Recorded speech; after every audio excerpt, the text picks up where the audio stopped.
offensive player and their best defensive player. Welcome back to the Outback Sports Podcast. A little bit different this week. The big fella, Adsy's a bit hoarse in the throat after copping a nasty whack. So we've got the Chons filling in. Jamie's in his Melbourne studio. How are we, gents? Yeah, it's good. Good to be back in the studio, Aid. Good to have and you alongside back. the intern this time. But yeah, Adam copped a nasty one. So how are you, Jamie? Yeah, not too bad. We appreciate you coming on down, Cons. Good to have you here. And Turn, I think our wish might have come true last Wednesday when we were recording. We asked for a bit more peace and quiet from the big man, and that's exactly what's happened. The poor fella, he can barely get a vocal out at the moment. We did a bit of a catch-up on Sunday just to go through a bit of O2E housekeeping, and we did a Zoom call, and the big fella didn't sound real good, and he reckons he sounds worse today. So we're obviously in the studio, which is at his house, and he's floating around, but thank God no one else has to listen to him because it's hard to listen to, isn't it? oh yeah, it is pretty handy with no voice at the moment. Hopefully it gets better soon. How was the weekend, gents? How'd footy go? Yeah, footy on the weekend wasn't very good on my end. We lost quite easily to Bungaree, which unfortunate, but we move forward and hopefully the next 3 games we can win and sneak into a top 4 going into finals. Jamo? Yeah, in the old twos, wasn't real pretty sight either, to be honest with you boys. Made the big return after a few weeks off with a sore back. And friend of the program, Outback Shaq. I don't know if you boys have seen the photo circular end of his mug, but he's our starting ruckman, and he basically, probably in the first quarter, I reckon he's got a big gash upon his head and unfortunately went down, which meant they had to throw me into the ruck, which is never good for anyone. Oh, boy. Because I was going to say, Jamie, what are we talking? Over, under 5 possessions? But if you've got it in the ruck, you probably had to get your hands on it. Turn. Ball didn't see the shoe the whole game. First time ever. As a ruckman. Few almost touches. That's never ideal. The Dale came down to watch me for the first time as well, and I made sure I'd lay a few tackles whenever the ball was on that side of the oval where she was sitting, but yeah, it was pretty abysmal performance. Yeah, that's pretty ordinary. I did make the trip over to Bungaree to watch you boys for a friend of the program, Jerry Clifford's 200th game. Unfortunately, couldn't get it done for him, but great achievement for Jerry regardless. We, on the other hand, had a big win. 4 versus 5 in the Peckers and got the Chockies, got up by about 20 points, which was always nice. Perfect. So, yeah, had a very nice little win there. How did we go personally, mate? Found a bit of form at the right time of year. We'll go with that. Starting to play some good footy, it's nice because I was struggling a bit early, so it's good to start getting my hands on the prune a little bit more. I'm still not really kicking many, but doing my job as a key forward. How was the accuracy this week, Turn? 1-1. And then I kicked a second. There was a larger character and he was in the goal square and I've sort of bumped him off the ball and socked one through and he's fallen over. And the umpire's paid pushing the back. Nowhere near the push in the back. And there's a little soccer magic. I was going to pull out a Keenan Yildiz Sally or something like that for me, man. But no, so the 1-1, which was neither here nor there. I don't really worry about kicking them these days, but an extra one wouldn't hurt. Oh, it'd be nice. I'll tell you what, boys, before speaking of Keenan Yildiz and a bit of football, we've actually got a guest coming on to tonight's program to give us a bit of an update on the round ball game. And Chons, I'll tell you what, it's going to be nice having you on this program because, I'm probably not going to have too much to add to this conversation. But Dar, welcome back, mate. It's good to have you back on the pod. G'day, boys. Glad to be back. Welcome, Dar. Yes, Benz. Dar, head of Outback to Football, and as we say every week, absolutely killing it. Mate, coming up to nearly 10 million views for the month. That is absolutely insane numbers. We thought we would bring you on tonight because fair bit of round ball action going on, and I'll tell you what, I'm loving these daily transfer updates. I have no idea about 90% of the names, but I'm starting to learn them, mate. What's been the big news in the round ball situation? Boys, there's been plenty going on so far. Morgan Rogers from Villa to Chelsea for £170, becoming the most expensive British player ever. He beats Elliot Anderson, who was the most expensive British player ever for a short time at £116 million. So he's gone from Nottingham Forest to Man City.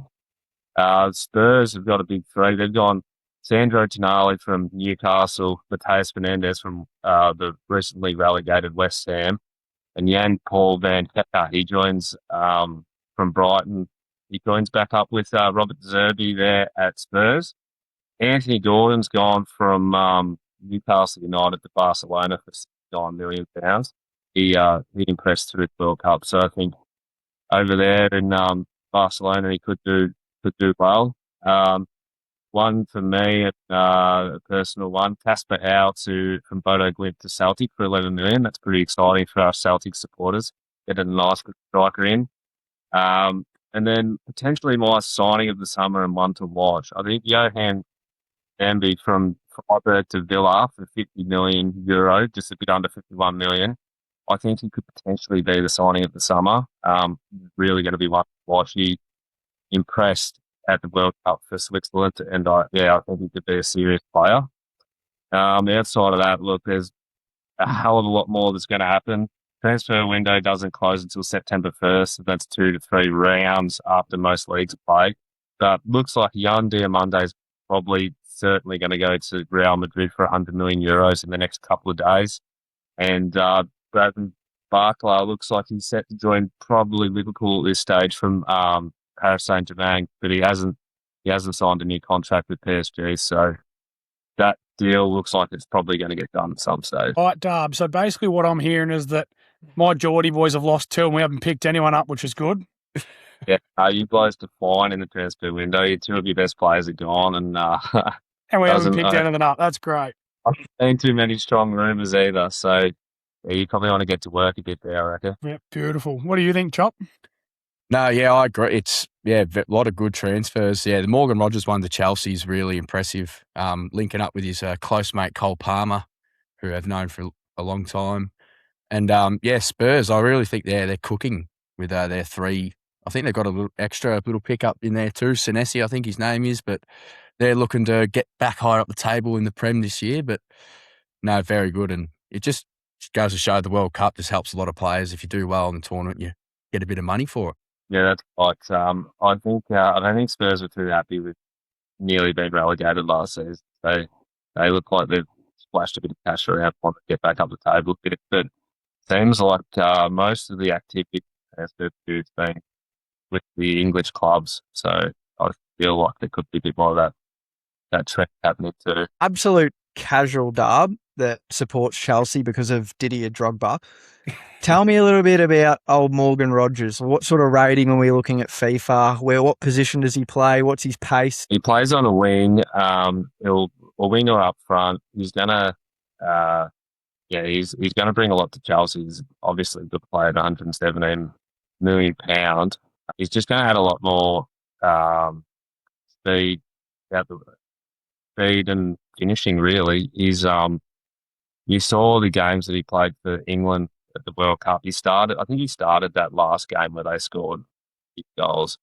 And he started that game against Argentina. So yeah, he's definitely one of the top players in the world. He's only 23. He's gonna be there for a long time. So he's an exciting one to watch. We love that. Speed and finishing. That's all you need in the round ball from what I've seen. Good to hear. I was just going to say, I'll ask the two football fanatics here, looking at it early days as the transfers are all going through now, who's going to be your favourite for the Premier League this upcoming season? For me, it's still hard to go past, obviously, Arsenal, who are the current champions, and the likes of Man City. And I don't want to be a stupid Man United supporter if I was up there, but I'll be happy if we're in the top 4 again. But yeah, for me, it's a toss-up between Arsenal and City. Derby? Yeah, I think City are probably always going to be hard to beat. They've had their year down. They sort of seem to lose a season and then win the next one the last few years. So, but yeah, I think if Liverpool can get Barkla, they might improve again. United have seemed to be turning the table a bit, getting some good signings in. But yeah, I think outside Arsenal and City, it's going to be pretty hard for anyone else. Absolutely love it. Well, Dar, we can't thank you enough for joining us, mate. Thanks for giving us the update. Make sure you're following Outback to Football because, as we say, this page is absolutely flying. So keep up the good work, mate, and thanks for joining us. Hello, boys. Cheers. Unbelievable! Oh, wow! Incredible! First down. Rightio, boys. Massive NBA news. And not a big signing. Well, a big signing in terms of a player, but in terms of money, bugger all, LeBron James has signed with the Philly 76ers.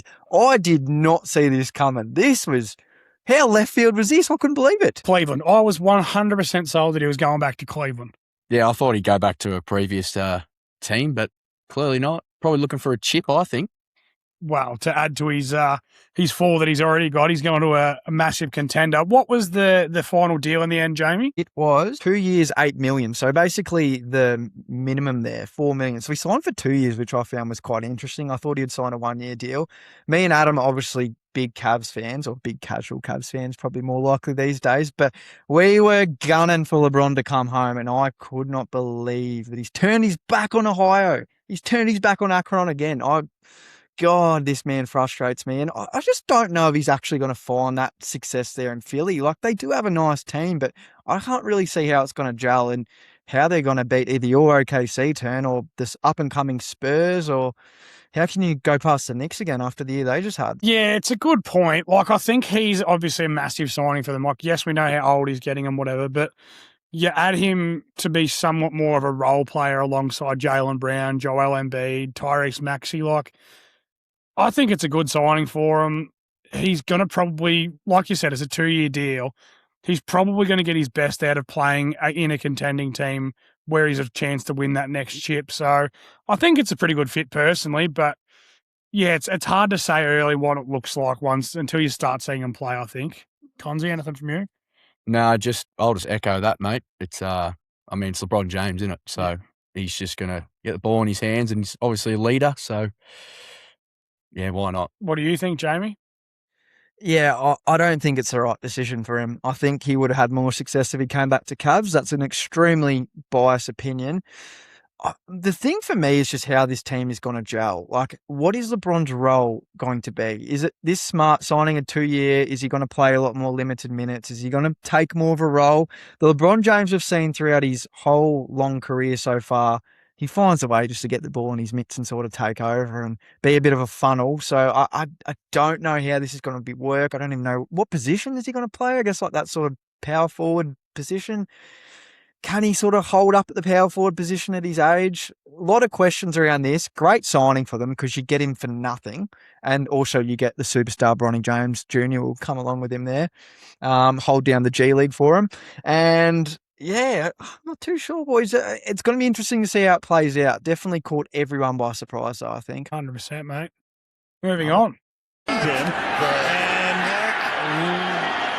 what in the world? Second down. A loser of the week, and we've touched on this team an awful lot of recent, and it's the Gold Coast Suns yet again. Another piss-poor performance on the weekend.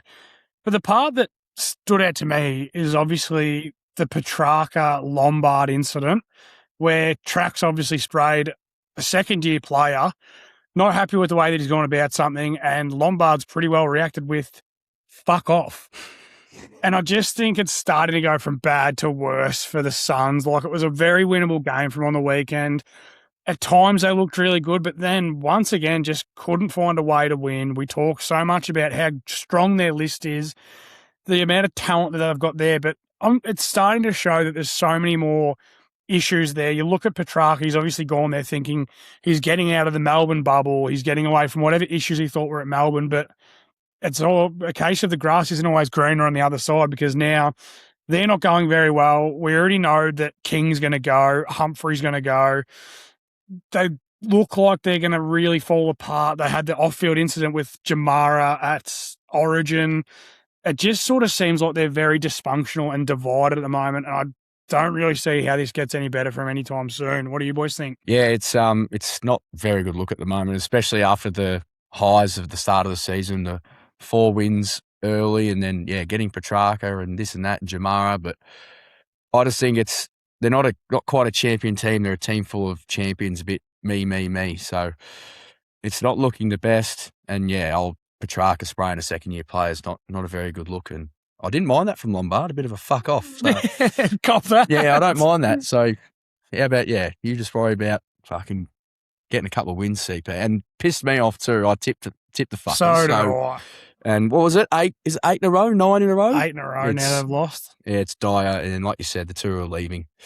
The part that's annoyed me too is that Dimmer's already planning for next year. Like, he's pretty well said in the media, he's like, their season's over. It's like, well, as much as it might be, you can't roll with that mentality because you've then got how many blokes on your list that you're trying to get up week in, week out. And if you're saying, oh, the season's done now, I can give you the hot tip. If I was getting told by our coach that he wasn't really worried and our season's done, you're not getting my best because who could be fucked? All you'd be worried about is your end-of-season trip to Europe. Got two things to add to this, boys. First one is leadership starts at the top, and that's Damien Hardwick. And this is all stemmed down from his whinging, which we've been saying week after week. I do not think the Gold Coast Suns will ever have success under Damien Hardwick. As I said, I would love to get Garts' guillotine out right now and give him the chop and give him the ass, but I just know that they're not going to do that. I know they're going to see it out. They're probably going to see his deal out, and they'll be stuck in mediocrity for the next 2 or 3 years, especially after Humphrey and King leave. I wouldn't be surprised there's a few more that leave after that. And the second point I would add on this is Christian Petrarca can get fucked because he's the biggest freeloader in my dream team this year. Rocks up every week, gives you a flat 75 or 80. Like, what is going on there? So, absolute shamble, the Suns. And, yeah, they're just not a threat to anyone. Tassie's going to come in, steal all those picks, and they're going to be stuck right in the middle. Pressure and taken down. Third down. I feel like for this one, we need to add in a bit of, like, Queen under pressure. You know? Could you sing that for us, Turn? Give us a little bit of a under pressure. Dun dun dun dun dun dun dun dun dun. Pressure pushing down on me. Yeah, so third down this week, under pressure. Unfortunately, Max King and his career and how it's looking.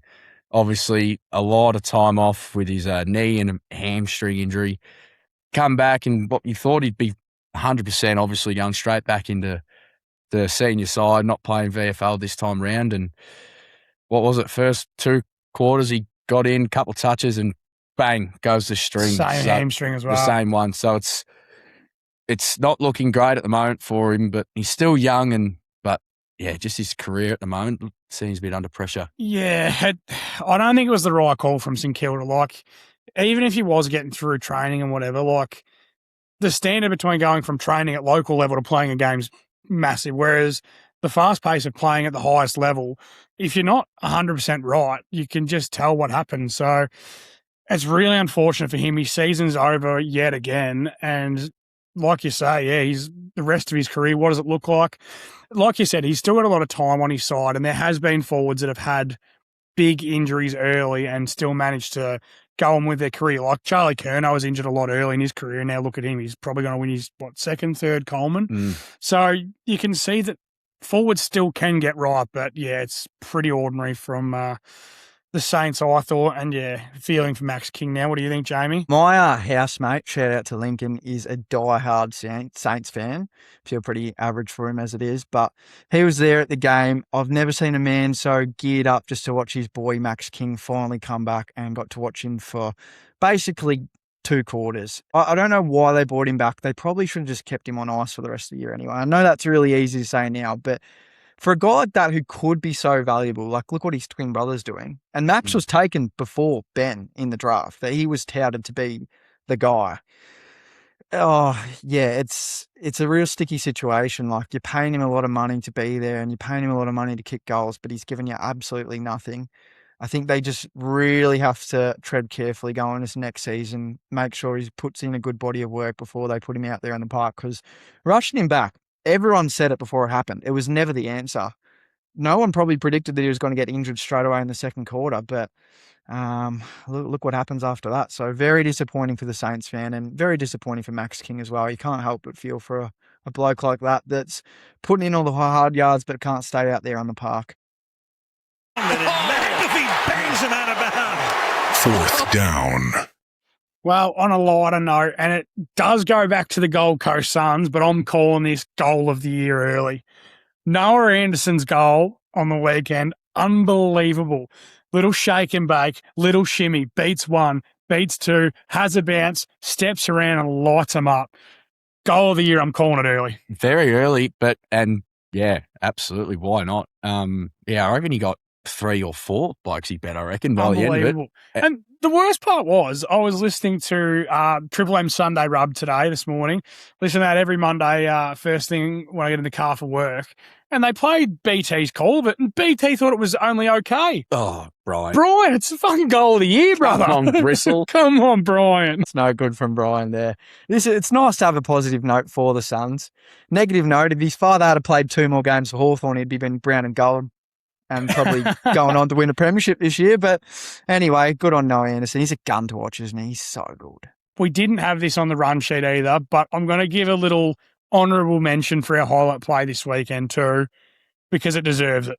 Nasiah Wanganeen-Milera just running his little dick off around the Etihad Stadium on Sunday afternoon. Little dick. Jesus.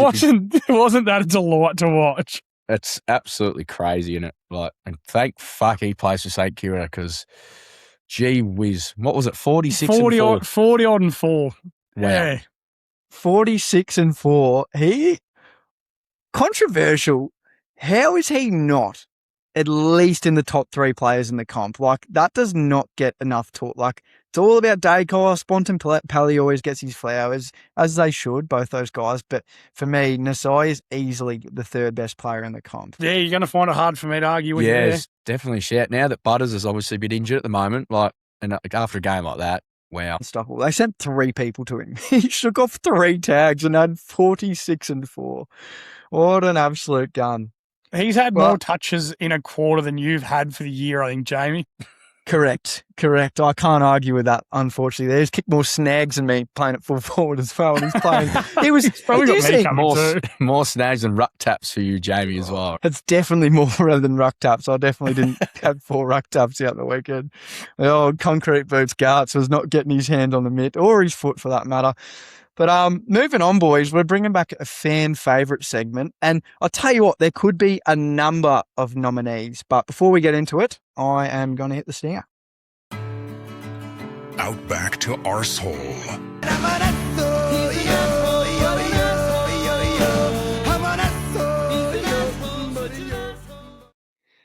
Few drive-bys coming the Outback to end zone way this week, boys. We won't get personal and we won't I was about to say, I could give you a hot tip who I think the arsehole of the week is. Oh, it could almost be 2 of them, Turn. There could almost be 2 of them, but that's all right. We love our songs getting shared around, don't we, Turn? Absolutely, mate. It's all clicks and views. Songs are foreign, just by the way, and it's going to be nice having a week off after Garts Guarantee got up, but we'll stick with the program, boys. Stick with the program. This week, Outback to Arsehole. It's going to the Adelaide fans because how piss weak is this, boys? They're an absolute joke. Shout out to Jackie Curnow, fellow Twosman. He loves his crom and he's a very good man, Jackie Curnow. But tell you what, outside of him, every Adelaide fan that was especially at Adelaide Oval booing Isaac Quaynor can just get fucked. You're an absolute arsehole. How's this? That the bloke was literally abused on the field. Isaac Rankin, how many weeks did he get last year? Was it 4 or 5? Yeah. Got suspended, and so he should, just because there's no place for that in football. It's just, come on, grow up. But how does it make sense that Isaac Quaynor, who was the bloke, the victim of what happened, goes out there, and Isaac Quaynor just seems like a legend of a bloke. Like, you can't hate him. He's one of those guys from another team, and you're never like, oh, you're not a prick. There's plenty of players in the AFL where you're like, you're a prick and you probably deserve to get booed. But this was clearly targeted because of what had happened. Just makes absolutely no sense to me, especially when Rankin admitted he's wrong, served his suspension. We moved on from it. But the Crows fans basically somehow turned Quaynor into the villain from this whole situation, which is just absolutely backwards. So Adelaide fans, you are this week's arsehole. Fair enough too. It's one of them things that we do in Australian sport, especially AFL, really poorly, I think, is we hold grudges. Like, even players that get traded and have been at another club for years that still get booed and whatever when they get traded. And sometimes they don't even ask to leave. They're just traded and whatever. So, yeah, it's a real poor look, and it's obviously something that you can't really control. But it was good of the Adelaide Footy Club to put out a formal apology, though, I thought. They absolutely had to. And I think all the Crows fans should have a genuine look in the mirror and just really, I know booing is a very contagious thing. There's probably just a few arseholes out there that started booing and everyone just joined in and didn't even know why they were booing. So I'm sure it just come down to those pricks, but those pricks that were starting it and knew what they were doing, there's no excuse for that. You're an asshole. Arsehole. You're an asshole. You're an asshole. Oh, fuck the snapper. It was his fault. Welcome to the Intern Files with the Intern. Any danger hit me between the nipples, mate. So this week on the Intern File, I'm going to go one football team and stay on that football team. I'm going to go to the New York Football Giants, as my man Jameis would call them. They're the only team to win a Super Bowl in each of the last 4 decades. 87, 91, 2008, 2012. My only concern here, can Coach Harbaugh do it again before 2030 and keep the streak alive? That asked me a couple years ago, Turn. I would have said absolutely not. But tell you what, Jackson Dart under centre, Malik Neighbours. Malik, Scat. Yeah, Cam Scatterbo. Jesus, I'm looking forward to him being back just quietly. Like, he is one of the most exciting players to watch. Oh, a 4-year window to do it. I don't know. I don't know, Turner. I think that glorious run might come to an end. But hell of an effort. Like 32 teams in the league. Don't know how many teams were back in the 80s and 90s, but it's not a bad crack. Well, and the other thing too, like, I don't know what your thoughts are, but like me as a football fan that probably hasn't been into it for as long as you and Adam, as long as I've known of the New York Giants, they have been shit. But to know that if you go back, they've won in literally every decade for the last 4 decades, it's pretty impressive. No, it's a good point. I tend to agree with you, Turner. I reckon when I just started getting into it, it was after that Eli Manning era, which, yeah, they've been dog shit since then. There's no polite way of saying it. So that genuinely did surprise me that they have been that successful and they are that big of a team. I guess hopefully Johnny Harbaugh is the answer there and they can get back to glory. I'm sure there's a lot of diehard Giants fans that would love to see the same. But, yeah, not really since I've been diehard NFL. I haven't really seen them be successful. So you definitely got me by surprise there. Nah, that's it. Well, as always, get in the comments below and let us know any of your weird and wild and NFL stats because we love to hear. But make sure you send them through. That got me good, Turn. I like that one. I know he's a captain, but you can't seriously lock him to one. You talking the whole game. It works, huh? At least I'm consistent. The Sunday Sledge this weekend, as we know, the big fella copped one in the gob and he was silenced. For a lot of people, it was a very nice change to have him silenced for a little bit. But, yeah, he wasn't really up for any talking the last couple of days. So didn't really have much from the big fella. He had to get Chad to try and do the Sunday Sledge for him because he couldn't talk. Not ideal. And if someone was to sledge him, he wouldn't be able to go back at him. So. Did either of you boys cop anything on the weekend? No, I didn't really. I wish I touched the ball a bit more, and if I had then maybe I could have got a bit of sledge like while lining up for a set shot, but that wasn't to happen. So I'll just sledge myself. Be better. Jamo?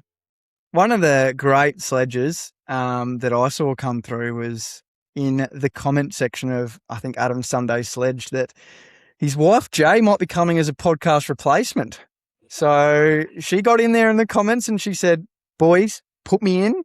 I'll replace him and I'll be better. And tell you what, she might do a bloody good job, Jay. She does a lot of work behind the scenes for the OTE family. So she's an absolute ripper. Maybe we should bring her on for the Sunday Sledge, maybe next week. When Adam's better, we'll just replace him, I reckon.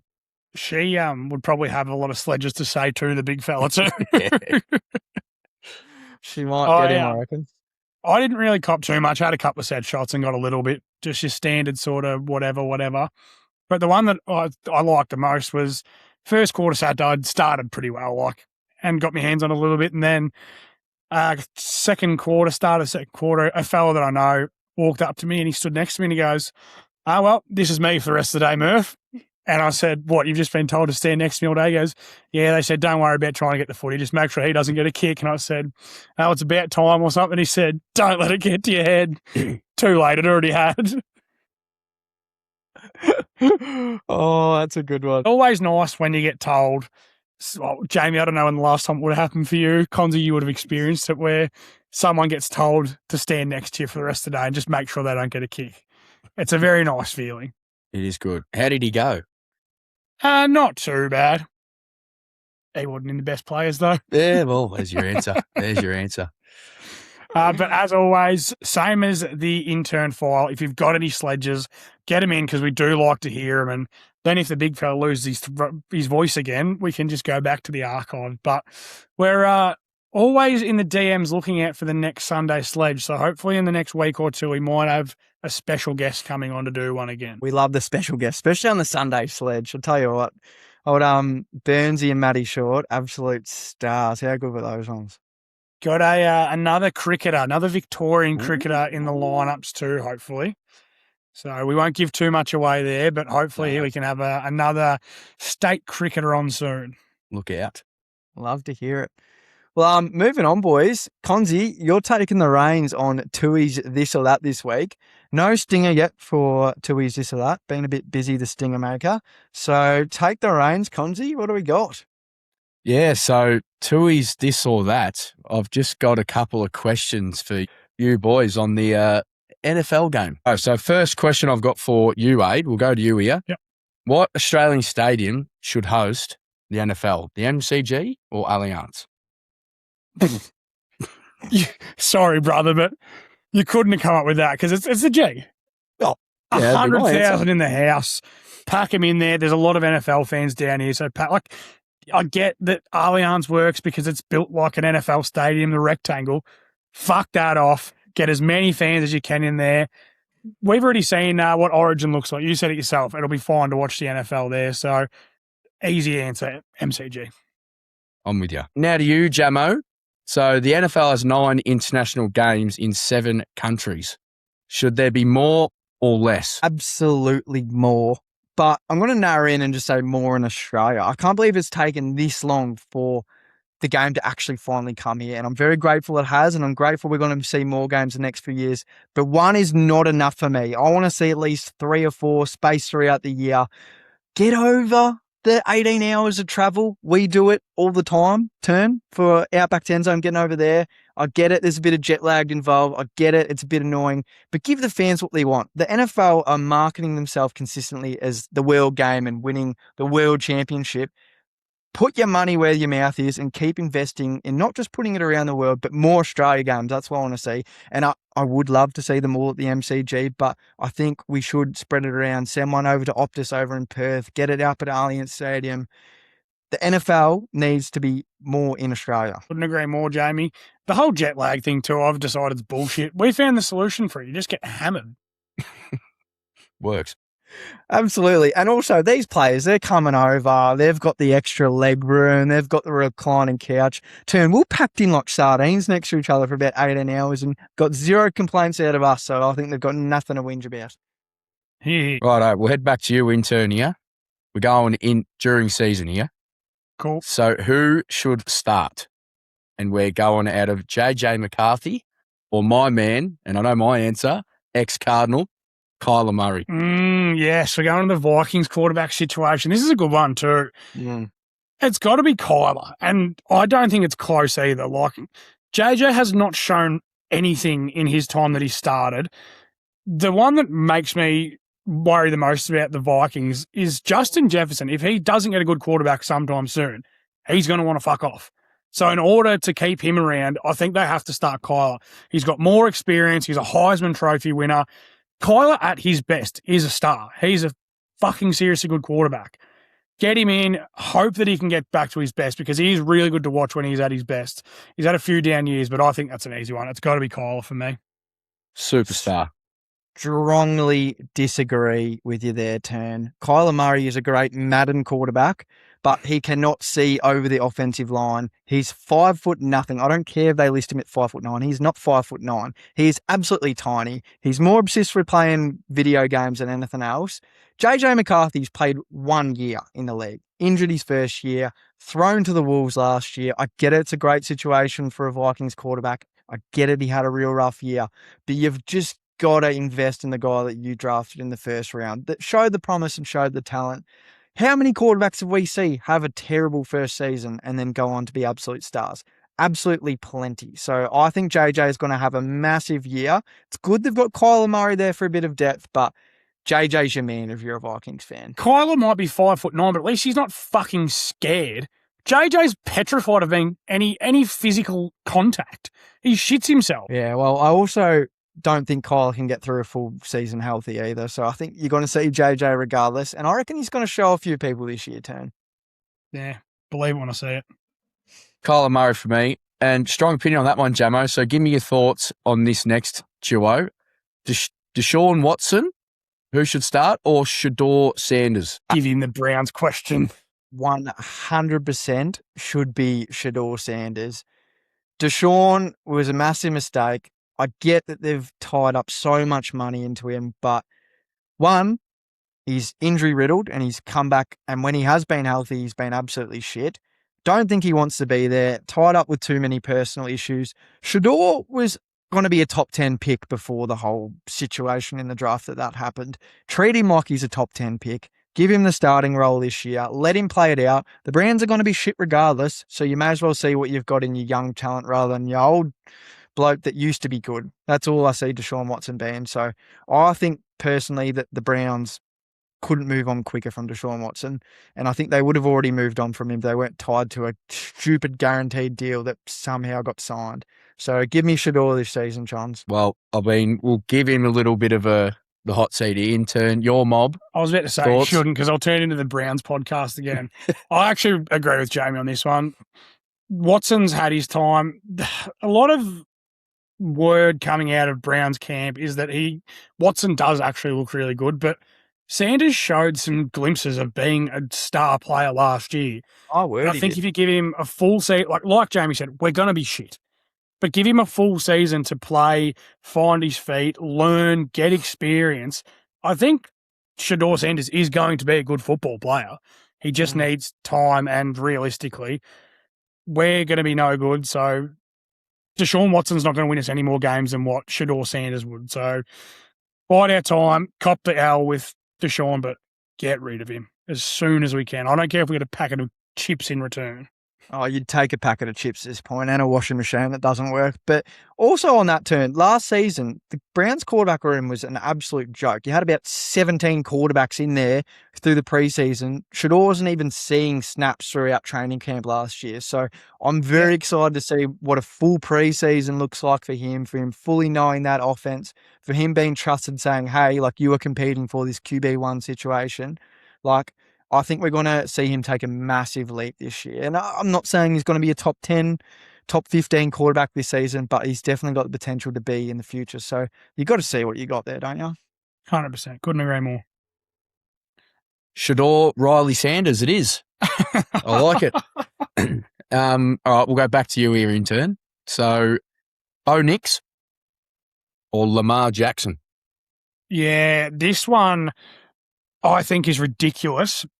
And the main reason this one was put in too was because Bo Nix was in the NFL top 100 as the 59th ranked player, and Lamar Jackson was the 69th ranked player. Ooh. There is no world that we will ever live and exist in where Bo Nix is a better quarterback than Lamar Jackson. He's a two-time MVP, for Christ's sake. He's a genuine superstar. Lamar Jackson is a top 3 quarterback at worst. And I don't care if anyone wants to come at me in the comments for this. He's comfortably a top 3 quarterback at worst. The guy's a superstar. He's proved it time and time again. There's always the argument of, he can't win in playoffs, whatever. If you're going on the season, which is what they base the top 100 off, he should be in the top 10 best players in the competition. I find it ridiculous that this isn't even a question, but the fact that they had Bo Nix hired, it boils my piss. Jamo? Strongly agree there, Turn. We are not treating Lamar Jackson the way we should. We're so lucky to get to watch someone that is that athletic at the quarterback position. He shits and pisses all over what Michael Vick and any other mobile quarterback's been in the past. He's an absolute flat-out star and 2-time MVP. I think that's enough said.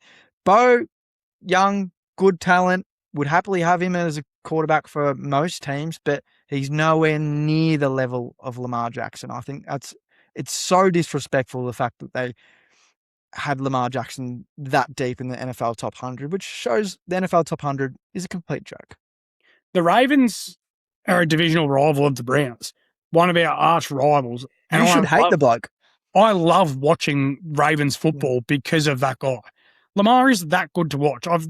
He escapes from so many scenarios where any other quarterback gets sacked. He's an out-and-out superstar, and there is so much disrespect coming from the NFL top 100 having him that low, in my opinion. Very strong opinions there. So I can gather, I guess, Lamar Jackson for both of you. Easy. Yeah, for sure. Righto, Jamo. Last one here. We got Brock Purdy, who's ranked 85th, versus Trev Lawrence, who's 62. What do you got for me, Jamo? Tough one.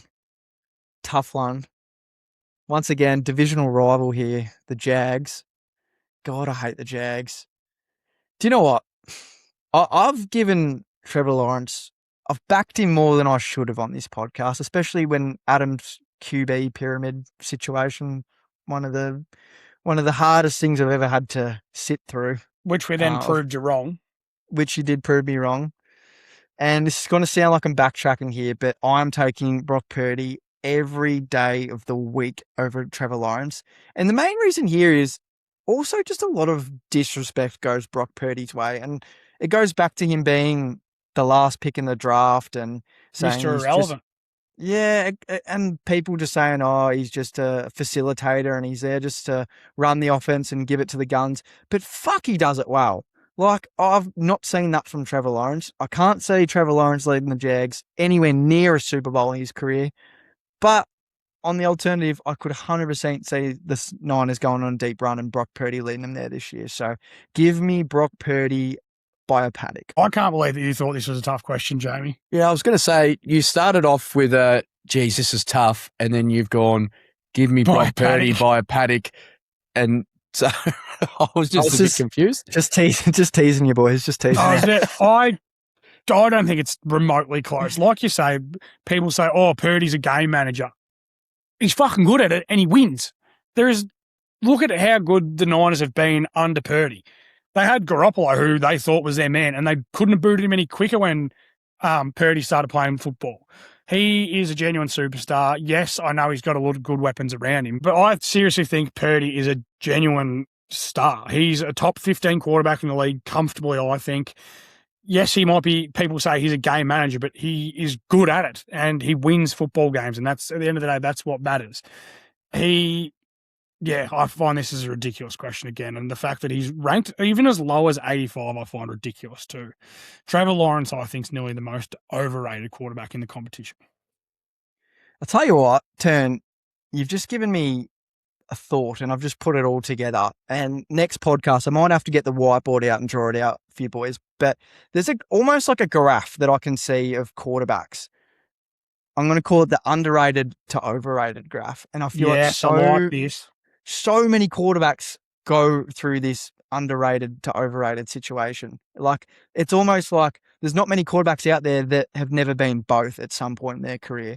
They're maybe unscouted, unheralded, like Brock Purdy, and then they start playing good ball and everyone's like, oh my God, this guy's the most underrated guy of all time. And all of a sudden they get to this little point on the graph. And it's usually got nothing to do with form. But the more and more the media and everyone talks about it and everyone starts saying the name, they just start going down the graph. They start going overrated very quickly. And all of a sudden, everyone's starting to jump on them for the exact same reasons why they put him as underrated and give the exact same reasons of why they're overrated. Makes absolutely no sense to me. Brock Purdy and probably Lamar Jackson, for that fact, have been two quarterbacks that have been gone on that graph. And I just find it hard to see because you don't usually see them come back to being underrated again. And I think it's absolute rubbish. Well said, mate. Well said. Oh, well, perfect. That's it for Toohey's this or that. Nice work, Conzi. You've done well there. Yeah, no, thank you, boys. But no, good stuff. Very good. Toohey's this or that featuring Chons. Yeah, we'll have to work out a name change there, but at least I can speak, so. That's true. You got more voice. Well, I'm sure we round it out with a bit of guesswork, boys. Guessing time. Uh-oh. I'm very happy to have a different guest here. Knocked Adam off last weekend. He's not what he once was. Give me a challenge. Yeah, I got Adam's measure a couple of weeks ago, so I'd love to have your measure too. He will be listening to this too, and he will be absolutely seething at what I just said. Two boys coming off a win in Garts Guesswork. Might be the biggest matchup yet, so I'm excited for this one. 0-0. I'm nervous for what it could be about. Fuck. I have no fucking idea. Garts Guesswork off to a flying start. You were going to get that. Yeah, this is a cracking segment. Radio. Let me get Guesswork up. All right, boys, pretty even playing field. We're going to go off a little bit of last week's, I'd say success, but last week was a bit of a shit of a Garts Guesswork. If you are listening to this program, don't bother going back to listen to last week's. It was a bit of a no-go one, but this one is going to be an absolute flyer this week, boys. So how it's going to work is I've got a list of top sixes. Could be anything across all sports, maybe a few non-sports in there as well, never know. But you both get an opportunity to name someone that is in the top six. Yep. I like it. Let's move. Love it. All right. Yeah, that's it. Get in the Garts Guesswork position. First one, top six NFL Hang on, before we MVP. get into it, do we need to fact check our buzzers? Johns. Intern. Both Have we working? done? That's always good. Beautiful. Nothing worse than a faulty buzzer in Garts Guesswork. All right. Is it an advantage to go first? I don't. Oh, I don't know. Get That's one out part the of way it, early? Cons. Yeah, it could be. Part of it. Top six NFL MVP winners. Oh, Go. for fuck. Jesus, I'm not good at this either. Top six. So you're saying that have won the most NFL MVPs? Yeah. Okay, well, I'll go Lamar Jackson. He didn't buzz in. Johns. Intern. Chons, over to you. Tom Brady. Correct. He's I was sitting so at waiting the obvious forward. number 3. Over to you, Intern. Joe Montana. Incorrect. Chonzi, would you like to continue? Aaron Rodgers. Correct. He has the second most MVPs of all time. So we've got number 2 and equal number 3. Lamar Jackson. Incorrect. He's only won 2. I've had to So get a bit of a... he is outside of the top 6. Conzi's taking 2 points from the first round there. Gets The in. top That was real poor 6 from me. consisted of Peyton Manning with 5 MVPs, Aaron Rodgers with 4, Tom Brady, Brett Favre, Johnny Unitas, and Jim Brown with 3. Johnny Unitas. Yeah. Fuck, Old literally. Colt. Oh, highest. Yeah. Fuck. Yeah. That'd be fuming.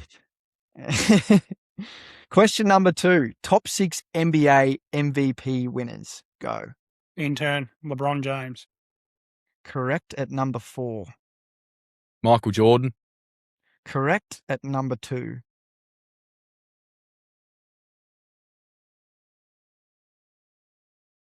Dun, dun, dun. Timer. Dun, dun, dun.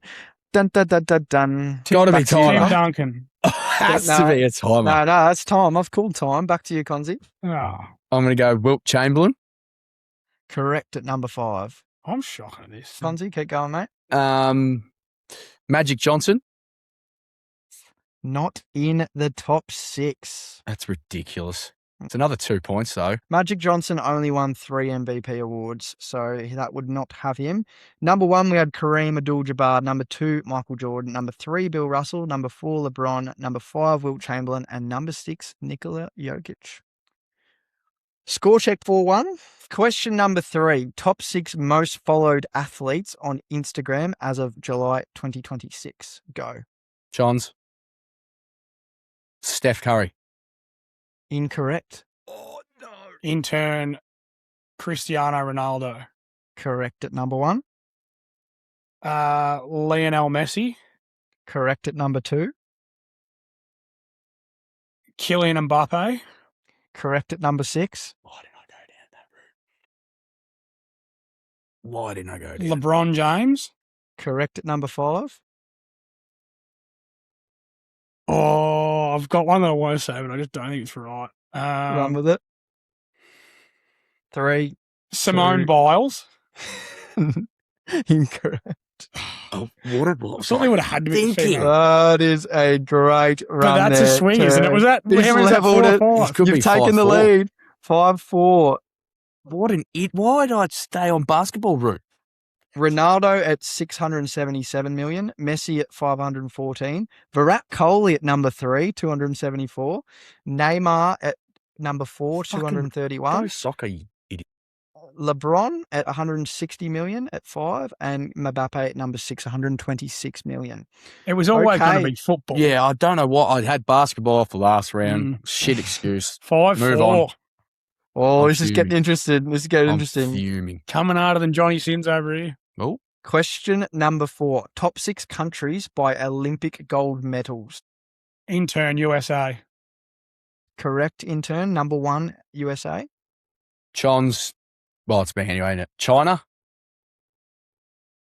Incorrect. Oh, for Not- fuck me. Really? Japan. Incorrect. Lucky we don't speak about Olympics so often. Number 1, USA with 1,099 gold medals. Number 2, Soviet Union, 473. Number 3, Germany. Number 4, Great Britain. Number 5, France. And number 6, Italy.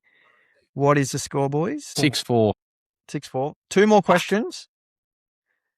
Question number 5. Top 6 best-selling video game consoles of all time. Chon's. PS4. Correct at number 5. The PlayStation 2. Correct at number 1. Xbox 360. Incorrect. Oh, fuck off. The Nintendo Wii. Incorrect. Oh, surely. Xbox One in there. PlayStation 2 at 160 million sold. Nintendo Switch at number 2. Nintendo DS at number 3. Game Boy at number 4. PlayStation 4 at 5 and PlayStation 1 at number 6. Oh, we're going to be wrong anyway. Yeah, scored PlayStation 5 was Forgot my about next this guess. Nintendo Switch BS. Well, I was I'm in also going to trouble say, here. I've never owned a console, I don't think, so I was always going to be stiff. Shout out to Bronco Benny and his Nintendo Switch at 156 million units sold, coming for the PlayStation 2. Wow. All right, Impressive. score 7-5. 7-5. Trouble here. Last question. Top 6 highest paid athletes of all time. Career earnings. Go. Chon's. LeBron James. Correct at number 4. Intern Cristiano Ronaldo. Correct at number 3. I'll go Lionel Messi. Correct at number 5. I'll go Michael Jordan. Correct at number 1.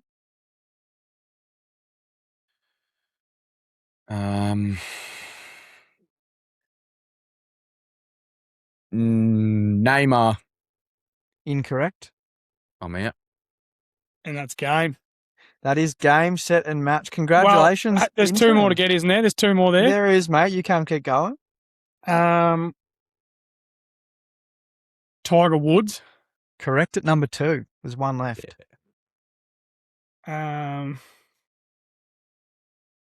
Pizzling. I'll go with Kylian Mbappe. Incorrect. Number 6 was Arnold Palmer. Yeah, I was thinking golf, but I wouldn't have said Palmer, to be honest. Yeah. Motherfucker. 4.1 billion for Michael Jordan. Next closest, Tiger Woods at 2.7 billion. Congratulations, Turn. You found a bit of form, mate. You are absolutely flying at the minute. W was in the Well done. chat. Well done. Jeez, I was fuming. I went down I stayed on the basketball route. Why didn't I go the bloody sport? I know. Well, it's the same. I don't know how I fucked up the NFL one so bad, but come home. Well, I did better in NFL than you, and you did. Yeah. Better at football than you. Yeah. For fuck. But no, once again, thanks to the Chons for jumping on and handing me my second dub. Before we wrap up, someone hit we've got another guest. This wasn't on the program. Geez, you boys look like sardines there. Hey, mate. I've just got one thing to add, Jamo. Turn it up. What's that, mate? I copped 3 people over the weekend said, if you're going to start a gambling segment, make sure you get blokes to win. What do you say to that? Show me the money. Money, money, money, money, money. Let's fucking go, Ed. We're back. Big win for Garts Guarantee. Massive win for the Garts Guarantee. Boys, we're in the green. We're in the green by $50. It's official. Which we love. Good for the community. To all those haters out there, fuck you. Adam's out. See you around like a whistle. So that will give you a reason as to why the big fella wasn't on today, because he sounds shit house. Yeah. Did you turn the volume up, Jamo? My God. Oh, mate, I'm going to have to do some miracles in editing so people can actually hear what he was saying there. But it was nice of him to show his face. He's been behind the scenes. Has he been doing a bit of producing work, boys, on your end? Have you seen him buzzing around? Is he doing much for you? He to and from the kitchen. He walked to the kitchen before, got himself a bowl of ice cream, went back to bed. Went from bed back to the kitchen, got himself a bag of chips and some chocolate. This is a 32-year-old man we're talking about, and that's his diet. He couldn't even eat the chips too because it was hurting his throat too much. I tell you what, the Adam Toohey diet for all 32 years of his life is an absolute mystery and something we'd probably need a whole podcast to unpack because, yeah, the man, he loves a lolly and he loves eating strange things. Well, not strange things, just bizarre times, that's for sure. But nice having him on for a little bit there anyway. I think we'll keep Adam to about that much runtime, camera time each week. I think. Quite nice. But massive thanks to the Cons for filling in for the big fella tonight. It's always good to get him on and get a different voice and a different perspective. What's the rest of the week look like, gents? No, not much. No, thanks again, boys, for having me on. It's always a pleasure to jump on with the boys. Doing great things. So, not much for me. Just waking up early and working, and that's about it, mate. Beautiful. Jamo. Yeah, we put in a big planning session on Sunday, didn't we, Turn? So some big things coming for Outback to End Zone, especially around that November trip. Make sure you keep that one in the calendar. We put out the last leg of our draft trip with the videography from DSA Media on Sunday. That was with Lockie Carrigan at USC. Absolute ripper, that one. Thoroughly enjoyed rewatching that and forgot a lot of that stuff. I was crook as a dog that day, so somehow Dion's camera work made me look a little bit healthier than what I actually was. But massive thanks to Lockie for having us at USC because that was an absolute ripper time. We can't be keen enough to get back there and watch him play. He's an absolute star. In terms of news, what's coming? Turn, you're away this Wednesday, aren't you? Yes, no, I'm out of studio on Wednesday, but it'll be much to the Cons' delight because it's a president's meeting for the league for the cricket club. So got to put my president's cap on and go and get in there and figure out what the year ahead looks like. But perfect. Yeah, so I'll be out of studio, which you won't have to listen to my raspy voice for a night. Well, that isn't true, Turn, because the song, unfortunately, doesn't escape you this week. Don't worry for all the people that were very scared that they weren't going to hear Aidan sing this week because there will be a song. Yes, I'll get a song through and hopefully I can send through a winner for the week too. Mate, we're on a heater, Turn. I know didn't quite get the win last week, but the boys are in form. We're going upwards. We're on the underrated trend right now. We haven't got quite overrated yet on the graph, so make sure you tune in for this week's multi because we are on fire. That's it. Oh, well, without further ado, we'll see you around like a Arsehole. See you, Russell. See you, Riss.